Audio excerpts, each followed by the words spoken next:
سب سے پہلے آغاز جو پاکستان کے لیے ایک اچھی خبر ہے اور اس کا تعلق ظاہری بات ہے فورن انویسٹمنٹ کے ساتھ جو ہے، جو پاکستان کا میرے خیال میں ایک ایسا شعبہ رہا ہے جہاں پہ پاکستان کو پرابلمز رہی ہیں. ریسنٹ پاسٹ کی میں بات کر رہا ہوں کہ فورن ڈائریکٹ انویسٹمنٹ جو ہے وہ پاکستان میں کم رہی ہے، لیکن اب یہ خوشخبری آئی ہے کہ معروف کمپنی نیسلے انہوں نے جناب پاکستان میں $60 ملین امریکی ڈالرز مزید اضافی سرمایہ کاری کا اعلان کر دیا ہے. ڈیووس کے اندر جو ہے وہ وفاقی وزیر خزانہ سے محمد اورنگزیب صاحب ان سے ملاقات ہوئی. نیسلے کے جو رہنما ہیں، جو ان کے بیسکلی ایگزیکٹو وائس پریزیڈنٹ ہیں ریمی ایجل، ان کے ساتھ ان کی ملاقات ہوئی اور ان کے مطابق کمپنی پاکستان کو علاقائی پیداوار اور برآمدی مرکز کے طور پہ استعمال کرے گی، جہاں سے 26 ممالک کو مصنوعات جو ہیں وہ ایکسپورٹ کی جائیں گی. وفاقی وزیر خزانہ نے سرمایہ کاری کو پاکستان کی معاشی اصلاحات، پالیسی تسلسل اور سرمایہ کار دوست ماحول پر عالمی اعتماد کا مظہر جو ہے وہ قرار دیتے ہوئے کہا ہے کہ حکومت برآمدات پر مبنی پائیدار ترقی اور نجی شعبے کے ساتھ شراکت داری کے لیے پرعزم ہے. میرے خیال میں یہ ایک پاکستان کی معیشت کے لیے ایک اچھی خبر ہے کہ نیسلے جو ہے وہ $60 ملین امریکی ڈالر جو ہے وہ مزید انویسٹ کرنے جا رہا ہے. دوسرا، فیفا کے صدر جیانی انفینٹینو، انہوں نے جو فیفا، یہ جو فٹ بال کی جو عالمی تنظیم ہے، ان کے صدر نے کہا ہے کہ وہ جلد پاکستان کا دورہ کریں گے.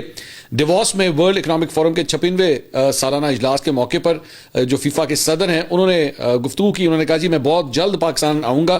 میں نے وزیر اعظم شہباز شریف سے وعدہ کیا تھا، کیونکہ اب ہمارے پاس پاکستان فٹ بال فیڈریشن کا ایک نیا صدر ہے جو شاندار کام کر رہا ہے. ہمیں پاکستان کو یقینی طور پر ایشیا میں سر فہرست پر لانے کی ضرورت ہے. آپ کا شکریہ، ہم اس پر کام کر رہے ہیں. یہ ایک اچھی خبر ہے کہ فٹ بال، میں ہمیشہ یہ سمجھتا ہوں کہ پاکستان کے اندر جو ہے فٹ بال کو جتنا فروغ ملنا چاہیے، جتنا ٹیلنٹ پاکستان کے اندر موجود ہے، خاص طور پہ میرے خیال میں بلوچستان کے اندر اور کے پی کے اندر خاص طور پہ بڑے زبردست فٹ بالرز جو ہیں وہاں پہ پائے جاتے ہیں، گلگت بلتستان کے اندر بھی بلکہ. تو لیکن پراپر انفراسٹرکچر نہ ہونے کی وجہ سے، فیسلٹیز نہ ہونے کی وجہ سے، اور obviously we are a cricket crazy nation, ہماری پہلی پریفرنس جو ہوتی ہے وہ کرکٹ ہوتی ہے، لیکن فٹ بال جو ہے عالمی مطلب اگر پلیٹ فارم کے اوپر دیکھا جائے، فٹ بال ایک بہت بڑی گیم ہے، لیکن پاکستان میں اس کو وہ کوریج یا وہ پروموشن نہیں ملتی. میرے خیال میں اگر ایسا ہوتا ہے، فٹ بال کو بھی پروموٹ کیا جائے تو پاکستانی فٹ بالرز جو ہیں اس میں بھی اپنا نام جو ہے وہ روشن کر سکتے ہیں. سیالکوٹ میں فٹ بال ویسے تو بنتا ہے اور پوری دنیا کا جو ہے وہ پوری دنیا میں اپنا لوہا منواتا ہے. میرے خیال میں فٹ بال کے ساتھ ساتھ فٹ بالرز کی بھی ضرورت ہے کہ پاکستان جو ہے اپنے فٹ بالرز کا بھی دھیان رکھے. اس کے علاوہ ایک اور اچھی خبر ہے، اور یہ وزیر اعلیٰ پنجاب مریم نواز نے شیئر کی، خاص طور پہ اپنے ٹویٹر اکاؤنٹ سے. انہوں نے کہا جی پاکستان کی تاریخ کی پہلی گرین پولیسنگ یونٹ جو ہے اس کا انہوں نے باقاعدہ طور پہ افتتاح کر دیا ہے. انہوں نے اس گرین پولیسنگ یونٹ کی الیکٹرک پیٹرولنگ گاڑی کا جو ہے انہوں نے معائنہ کیا اور اسے خود ڈرائیو بھی کیا. یہ اسکرین کے اوپر آپ فوٹیج بھی دیکھ سکتے ہیں، اور اس کے اوپر تفصیلی بریفنگ جو ہے انہیں دی گئی. بریفنگ کے مطابق لاہور میں جدید ترین BYD الیکٹرک گاڑی سے ٹریفک کی نگرانی کی جائے گی، جس کی رینج جو ہے وہ فی 410 کلومیٹرز ہے، اور الیکٹرک گاڑی میں جدید surveillance PA system, police lights, 360 degree camera اور سپیڈ ڈیٹیکشن آلات جو ہے وہ نصب کیے جائیں گے. اب یہ گاڑیاں اگر سپیڈ ڈیٹیکشن آلات کے ساتھ اگر آ رہی ہیں تو پھر آپ کو اوور سپیڈنگ کا بھی دھیان رکھنا پڑے گا. اس کا مطلب ہے یہ گاڑیاں جو ہے وہ اوور سپیڈنگ کو بھی کیچ کریں گی. روایتی پیٹرولنگ گاڑیوں کے اوپر بتایا جاتا ہے جی سالانہ تقریباً 4,500 لیٹر ایندھن جو ہے وہ اس کی بچت ہو سکے گی. ماہانہ جو ہے وہ تقریباً 28,000 لیٹر ایندھن جو ہے اور 7.42 ملین روپے جو ہے وہ خرچ ہوتے ہیں جو عام پیٹرولنگ گاڑیاں ہوتی ہیں. لیکن الیکٹرک گاڑیاں آنے سے جو ہے وہ آپ کی اس کی بھی بہت زیادہ بچت ہوگی. اس کے علاوہ آپریشنل اخراجات میں کمی اور زیرو کاربن اخراج بھی جو ہے وہ ممکن ہوگا. ماحول دوست بھی ہیں، اوبیسلی الیکٹرک گاڑیاں ہیں، تو ایون دو اس کے اوپر ایک ڈیبیٹ ہے کہ کیا واقعی الیکٹرک گاڑیوں سے آپ پولوشن جو ہے اسے کم کر پاتے ہیں یا نہیں کر پاتے، but still obviously I think this is a very good direction کہ پاکستان کے اندر بھی جو ہے اور لاہور کے اندر جو ہے ان گاڑیوں کو اڈاپٹ کیا جائے گا. اس کے علاوہ ایک اور خبر یہ ہے کہ پنجاب حکومت نے 9,94,000 سے زائد روزگار کے مواقع پیدا کر کے ان اسامیوں پر بھرتیاں کر دی ہیں. وزیر اعلیٰ پنجاب مریم نواز نے اپنے ایکس اکاؤنٹ پر بتایا کہ الحمدللہ فروری 2024 سے اب تک پنجاب بھر میں مجموعی طور پر 9,94,036 روزگار کے مواقع جو ہیں وہ پیدا کیے جا چکے ہیں. تقریباً 10 لاکھ نوکریاں جو ہیں اپروکسیمیٹلی وہ بتائی جا رہی ہیں کہ جی یہ مواقع پیدا کیے گئے. انہوں نے لکھا کہ 3,15,536 نوکریاں سرکاری محکموں، ادارہ جاتی اصلاحات اور سروسز میں توسیع کے ذریعے جو ہے وہ پیدا کی گئی ہیں. انہوں نے لکھا کہ Maryam Nawaz health clinic, schools, ستھرا پنجاب سمیت دیگر منصوبوں سے یہ نوکریاں دی گئی ہیں. 2,03,000 روزگار کے مواقع آسان کاروبار اقدامات کے تحت SME فائنینسنگ کے ذریعے جو ہے وہ بھی فراہم کیے گئے ہیں.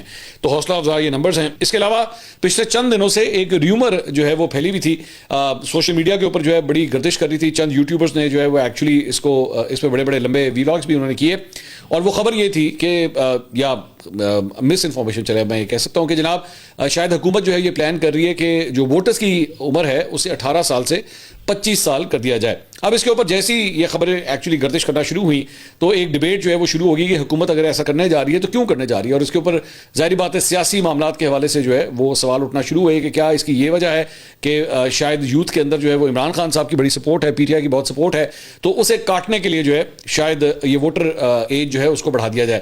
لیکن آبویسلی میرے خیال میں یہ ایک سینسیبل موو نہ ہوتی. اس کی بہت بڑی وجہ یہ ہے کہ 18 سال کا جو لڑکا ہے وہ شادی کے لیے اہل ہو سکتا ہے, 18 سال کا لڑکا جو ہے وہ گاڑیاں چلا سکتا ہے, تو 18 سال کا لڑکا جو ہے ووٹ آخر کیوں نہیں ڈال سکتا. اس کے ساتھ ساتھ مطلب آپ کا جو سی ایس ایس کرنے والا لڑکا ہوتا ہے ایون وہ بھی 22-23 سال کی عمر میں جو ہے وہ سی ایس ایس کر کے سرکاری ملازم بن سکتا ہے, بڑے بڑے ڈیسیجنز وہ لے سکتا ہے. تو لیکن وہ 25 سال کی عمر تک ووٹ نہ ڈال سکے, اٹ ڈزنٹ سیم فیئر.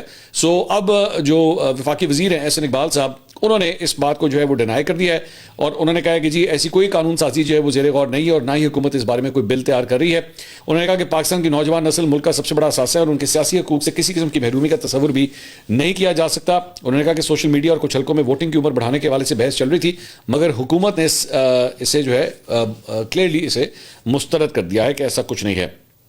اس کے علاوہ برطانیہ کے انڈر سیکرٹری آف اسٹیٹ ہمیش فالکنز نے کہا ہے کہ جی پاکستان کو مطلوب افراد کی حوالگی کا معاملہ قانون کے مطابق جو ہے وہ دیکھا جا رہا ہے. پاکستان نے جو ہے وہ چند ایسے افراد جس میں عادل راجہ شامل ہیں, شہزاد اکبر شامل ہیں, ان کی حوالگی کا جو ہے وہ مطالبہ کیا ہوا ہے کہ جی ان لوگوں کو ان کے اگینسٹ کیسز ہیں پاکستان میں اور یہ یہاں پہ مطلوب ہیں, تو ان کے کیسز کو جو ہے وہ کلیئر کرنے کے لیے یا ان کا قانون کا سامنا کرنے کے لیے انہیں پاکستان کے حوالے کیا جائے. تو برطانیہ کے انڈر سیکرٹری آف اسٹیٹ نے جو ہے وہ یہ کلیئر کہا ہے کہ قانون کے مطابق ہم اس معاملے کو دیکھ رہے ہیں. میڈیا سے گفتگو میں مشرق وسطیٰ کے لیے برطانیہ کے انڈر سیکرٹری آف اسٹیٹ نے کہا کہ اس حوالے سے برطانیہ کے شواہد موصول ہو چکے ہیں. پاکستان اور برطانیہ قریبی تعلقات اور اہم شراکت داری رکھتے ہیں اور قانون کے مطابق یہ معاملہ جو ہے آگے حل کیا جائے گا. اس کے علاوہ اسلام آباد ہائی کورٹ میں جناب وفاق کی جانب سے ایک رپورٹ جمع کروائی گئی ہے جس میں سابق وزیر اعظم عمران خان کے زیر استعمال ایکس اکاؤنٹ کی بندش سے متعلق گزشتہ 3.5 سال کے دوران کی گئی حکومتی کوششوں کا ذکر کیا گیا ہے. موجودہ حکومت جو ہے وہ کوشش کر رہی ہے کہ کسی طرح عمران خان صاحب کا ٹویٹر اکاؤنٹ جو ہے یا ایکس اکاؤنٹ جو ہے اسے بند کروا دیا جائے. تو اس کی رپورٹ انہوں نے عدالت میں پیش کی ہے کہ ہم نے ایکچولی اس دوران ان کا اکاؤنٹ بند کرنے کی 3 بار کوشش کی ہے. 3 بار حکومت کی جانب سے کوشش ہوئی ہے, یہ رپورٹ میں بتایا گیا ہے. اس میں کہا گیا جی حکومت نے 21 اگست 2022 کو عمران خان کا ایکس اکاؤنٹ بند کروانے کے لیے خط لکھا تھا. رپورٹ میں اس بات کا ذکر بھی کیا گیا تھا کہ عمران خان کے خلاف درج مقدمات جن میں توشہ خانہ, سائفر, عدت کیسز کی سزا ہو چکی ہیں کا حوالہ دے کر 18 اپریل 2024 کو عمران خان کا ایکس اکاؤنٹ بند کرنے کے لیے ایکس کو لکھا گیا. اس رپورٹ میں یہ بھی کہا گیا کہ 27 نومبر 2025 کو عمران خان کی ایکس پر 47 ٹویٹس بلاک کرنے کے لیے ایکس کو لکھا. اس کے علاوہ اس عرصے کے دوران پاکستان ٹیلی کمیونیکیشن اتھارٹی نے بھی اس ضمن میں ایکس کو درخواستیں دی لیکن وہ مسترد کر دی گئیں. اس رپورٹ میں اس بات کا بھی ذکر ہے کہ 27 نومبر 2025 کو 47 ٹویٹس بلاک کرنے کی درخواست میں سے ایکس نے ایک ٹویٹ کو صرف بلاک کیا اور اس میں کہا گیا ہے جی پی ٹی آئی نے سوشل میڈیا کمپنیز کو پاکستان میں اتھارٹی کے ساتھ رجسٹر کرنے کا کہا ہے لیکن سوشل میڈیا کمپنیز نہ رجسٹر ہوئی, نہ پاکستان میں کوئی فوکل پرسن جو ہے وہ مقرر کیا گیا. اس رپورٹ میں کہا گیا سوشل میڈیا کمپنیز اپنے اپنے ممالک میں رجسٹرڈ ہیں, دوسرے ممالک کے قوانین کی پابند نہیں اور سوشل میڈیا کمپنیز دوسرے ممالک کی شکایات بھی اپنے قوانین کے مطابق دیکھتی ہیں. تو اس لیے ابھی تک حکومت پاکستان کو عمران خان صاحب کا اکاؤنٹ بند کرنے کے حوالے سے کوئی کامیابی نہیں مل سکی ہے. اس کے علاوہ وفاقی پولیس حکام نے جناب پاک فوج کی خدمات لینے کے لیے ایک خط لکھ دیا ہے. اسلام آباد کی پولیس کی بات ہو رہی ہے. یہ خط جو ہے وہ ڈی آئی جی پولیس نے وزارت دفاع کو لکھا ہے اور اس میں پولیس اہلکاروں کی تربیت کے لیے پاک فوج کے 2 major 16 S S G commandos کی خدمات دینے کی جو ہے وہ درخواست کی گئی ہے. اس کے مطابق 10 S S G commandos National Police Academy میں تعینات کیے جائیں گے اور ایس ایس جی کمانڈوز جو ہیں زیر تربیت اے ایس پیز کو جو ہے وہ ٹریننگ دیں گے. اس لیے پاک فوج سے جو ہے وہ ان لوگوں کی خدمات مانگی گئی ہیں. اس کے علاوہ صوبائی دارالحکومت کے علاقے جوہٹ ٹاؤن میں جناب کپس کالج کے سی او عابد وزیر خان کو اغوا کر لیا گیا ہے. ایف آئی آر کے متن کے مطابق عابد وزیر خان جو ہے وہ آفس سے جاتے ہوئے راستے میں روک کر انہیں اغوا کیا گیا. عابد وزیر خان اغوا کے وقت جو ہے وہ خاتون جنرل مینیجر کے ساتھ جو ہے وہ فون لائن کے اوپر بات کر رہے تھے. خاتون نے نامعلوم شخص کی آواز سنی. نامعلوم شخص نے مغوی کو کہا کہ تم نے میری گاڑی کا ایکسیڈنٹ کیا ہے. پولیس حکام کے مطابق اغوا کا مقدمہ تھانہ جوہر ٹاؤن میں درج کیا گیا ہے. D I G operations Lahore Faisal Kamran نے کہا ہے کہ اغوا برائے تاوان کا معاملہ نہیں ہے. اب تک اغوا برائے تاوان کی کوئی کال ہمیں موصول نہیں ہوئی ہے. انہوں نے کہا کہ انویسٹیگیشن سے متعلق ابھی چیزیں شیئر کرنا مناسب نہیں ہوگا. لوکیشن سے متعلق چیزیں شیئر کرنے سے ہماری انویسٹیگیشن خراب ہو جاتی ہے. انہوں نے کہا کہ عابد وزیر خان کی جو آخری گفتگو ہو رہی تھی وہ ہم نے بھی سنی ہے. اس حوالے سے بھی انویسٹیگیشن جو ہے وہ فی الحال ہو رہی ہے لیکن ابھی تک جب تک یہ ہم ویڈیو ریکارڈ کر رہے ہیں ابھی تک ان کے بارے میں کچھ پتہ نہیں لگا ہے. اس کے علاوہ لاہور کے اندر اور پنجاب کے مختلف شہروں کے اندر اور ساتھ ہی ساتھ مری کے اندر جو ہے وہ ژالہ باری اور برف باری کی جو ہے وہ خبریں آئی ہیں، اور برف باری کو لے کے مطلب الرٹ بھی جاری کیا گیا تمام جو ٹورسٹ تھے ان کے لیے کہ اس وقت وہ یہاں کا رخ نہ کریں. لیکن ظاہری بات ہے لوگوں کو برف باری دیکھنے کا شوق ہے، بہت بڑی تعداد میں سیاح جو ہے وہ مری کی طرف گئے ہیں، اور اس وقت وہاں کی پولیس کو جو ہے obviously they trying their best کہ ٹریفک کے نظام کو اور ویسے پولیسنگ کے نظام کو جو ہے وہ سنبھالا جا سکے. لیکن برف باری کی وجہ سے جو ہے وہ یہ مناظر آپ اسکرین کے اوپر دیکھ رہے ہیں کہ بہت بڑی تعداد میں ٹورسٹ جو ہیں وہاں پہ آئے اور کافی زیادہ برف باری وہاں پہ ہوئی ہے. لاہور کے اندر ژالہ باری جو ہے وہ کافی ہوئی ہے اور بڑی تیز بارش ہوئی ہے لاہور کے اندر، اور موسم جو ہے وہ اچانک اس کے اندر سردی جو ہے وہ مزید بڑھ گئی ہے. اس کے علاوہ جو کراچی کے اندر ایک واقعہ پیش آیا تھا گل پلازا کا، اس حوالے سے لاپتہ افراد کے اہل خانہ کا صبر کا پیمانہ جو ہے وہ کل لبریز ہو گیا، اور وہ اپنے پیاروں کی تلاش میں چھٹے روز جمعرات کو بھی جائے وقوع کے اوپر دکھائی دیے اور احتجاج کرتے ہوئے انہوں نے انتظامیہ کے خلاف جو ہے وہاں پہ نعرے بازی بھی کی. ظاہری بات ہے it's a very frustrating time period for them کہ ان کے پیاروں کے بارے میں کچھ پتہ ہی نہیں لگ رہا کہ وہ ہیں کہاں پہ. بہت سے لوگ ابھی بھی لاپتہ ہیں، اور جب آپ کو کوئی خبر نہ ملے کہ بھئی کہاں ہیں، کیا اپڈیٹ ہے، وہ ظاہری بات ہے اس کی وجہ سے غصہ بھی جو ہے وہ اتنا ہی زیادہ چڑھتا ہے. اس کے علاوہ ڈپٹی کمشنر جنوبی نے کہا ہے کہ جی گل پلازا کی آگ صرف شارٹ سرکٹ کہہ کر نہیں چھوڑ سکتے، مکمل تحقیقات ہوں گی. تقریباً 80 افراد جاں بحق ہوئے ہیں، 86 افراد لاپتہ ہیں. انہوں نے میڈیا کو کہا کہ متاثرہ عمارت میں ریسکیو اہلکاروں کو بھیج رہے ہیں، مشینری کو اس لیے روک رہے ہیں کہ ریسکیو ورکرز کو اندر جانا ہے.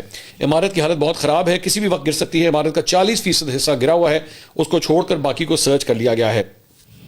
اس کے علاوہ کچھ جو تحقیقاتی حکام ہیں انہوں نے وجوہات بتائی ہیں کہ جناب آخر یہ آگ کیوں لگی ہے. سسپیکٹ یہ کیا جا رہا ہے کہ یہاں پہ ایک جو آرٹیفیشل فلاورز ہوتے ہیں، جو مصنوعی پھول ہوتے ہیں، اس کی دکان کے اندر جو ہے یہ آگ لگی ہے. اور ظاہری بات ہے یہ جو مصنوعی پھول ہوتے ہیں یہ سارے پلاسٹک کے بنے ہوتے ہیں، تو اس کے اندر بچایا جاتا ہے کہ شاید اس کی دکان کے اندر بچے جو ہے وہ لائٹر کے ساتھ کھیل رہے تھے یا آگ کے ساتھ کھیل رہے تھے، انہوں نے وہاں سے یہ کوئی آگ لگی ہے اور جس کی وجہ سے ایک دم جو ہے وہ آگ ہر جگہ پھیل گئی. اور ممکنہ طور پر جو ہے وہ بچوں نے کسی ماچس یا لائٹر کا استعمال کیا اور اس کی وجہ سے یہ آگ پھیلنا شروع ہو گئی، اور بجلی کی تاروں کے اندر بھی جو ہے یہ پھیل گئی، اور اس کے بعد ایک دکان سے دوسری دکان کے اندر جو ہے یہ شفٹ ہونا شروع ہوئی ہے. اور اس کے بعد آپ جانتے ہیں کہ اس کی وجہ سے کیا ہوا ہے. کل ایم کیو ایم پاکستان کے رہنما اور وفاقی وزیر مصطفیٰ کمال نے جو ہے ایک پریس کانفرنس کی ہے، اور انہوں نے کہا جی 18ویں ترمیم کے خلاف اس لیے پریس کانفرنس تھی. انہوں نے کہا جی 18ویں ترمیم کے تحت ہماری نسل کشی ہو رہی ہے مہاجرین کی، لہٰذا وفاقی حکومت آرٹیکل 148 کے تحت کراچی کو وفاق کا حصہ قرار دے دے.